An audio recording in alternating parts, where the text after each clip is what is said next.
Nairobi Senator Edwin Watenya Sifuna has emerged as the most preferred choice among the ODM supporters for the party's presidential flag bearer for the 2027 general elections.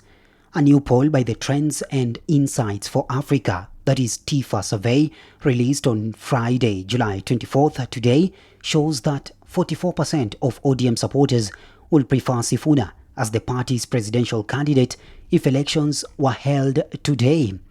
In comparison, only 20% of ODM supporters said they would back President William Ruto, while 9% preferred former Interior Cabinet Secretary Fred Matiang'i, 4% supported Kalonzo Musyoka, and 2% backed Babu Owino.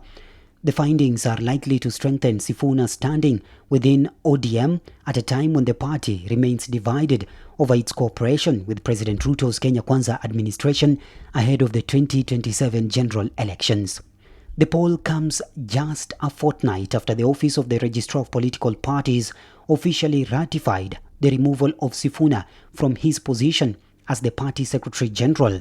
According to TIFA, Sifuna has also emerged as one of the fastest rising opposition figures nationally, with the survey finding that he commands 15% support among all Kenyans in the preferred presidential candidate race.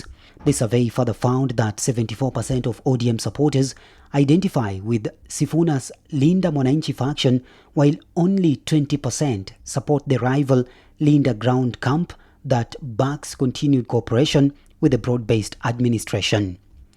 In its analysis, TIFA noted that the growing divide within the ODM party has intensified following disagreements over the future of the broad-based government arrangement between UDA and ODM party.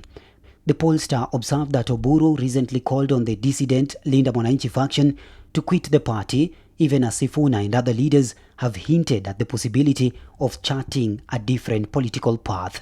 Nationally, the survey places Ruto ahead in the presidential race with 24% support, followed by Sifuna at 15%, Fred Matiang'i at 14%, Kalonzo Musyoka at 13%, and Rigathi Gachagua at 7%. However, TIFA noted that the opposition support remains fragmented across multiple candidates, giving President Ruto an advantage as the country gears towards the next general election. The survey was conducted between June 13th and June 22nd through face-to-face interviews with 2,048 randomly selected adults across all 47 counties and has a margin of error of plus or minus 2.18 percentage points. The survey indicates that if the opposition were to galvanize their support base into one single basket, then theoretically they might emerge victorious in the 2027 general elections.